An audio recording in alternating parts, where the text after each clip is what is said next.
এই মুহূৰ্তত প্ৰায় স্পষ্ট হৈ পৰিছে গোটেই দৃশ্যপট কাৰণ তেখেতে পদত্যাগ পত্ৰ আজি প্ৰেৰণ কৰিছে আৰু আজি অসমৰ মুখ্যমন্ত্ৰী হিমন্ত বিশ্ব শৰ্মাক আহি তেওঁ বাসভৱনত সাক্ষাৎ কৰিছে আৰু তেওঁলোকৰ যি বৈঠক সেই বৈঠক এতিয়াও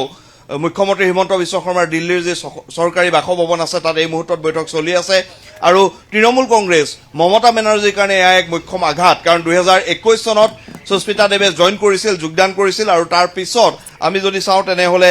তেওঁক দুবাৰৰ কাৰণে তৃণমূল কংগ্ৰেছৰ পৰা ৰাজ্যসভাৰ সাংসদ কৰি পঠাইছিল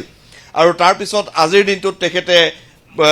ৰেজিগনেশ্যন দিছে সকলো পদৰ পৰা পদত্যাগ কৰিছে তৃণমূল কংগ্ৰেছৰ আৰু তাৰ পিছত মুখ্যমন্ত্ৰী হিমন্ত বিশ্ব শৰ্মাক এই সাক্ষাতে স্পষ্ট কৰি তুলিছে যে তেখেতে বিজেপিত যোগদান কৰিব আৰু এই মুহূৰ্তত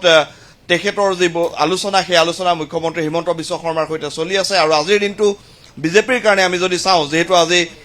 মোদী চৰকাৰৰ যে 12 বছৰ উপলক্ষে প্ৰধানমন্ত্ৰী নৰেন্দ্ৰ মোদীৰ নেতৃত্বত 12 বৰ্ষ অতিক্ৰম কৰাৰ যি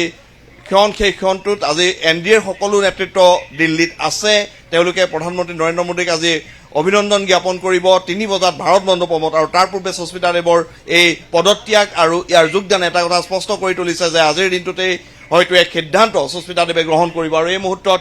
ইয়াত আপোনালোকে দেখিব যে আমি এই মুহূৰ্তত চৰকাৰী বাসভৱনৰ বাহিৰত আছো এই সুস্মিতা দেৱ এতিয়াও তেওঁ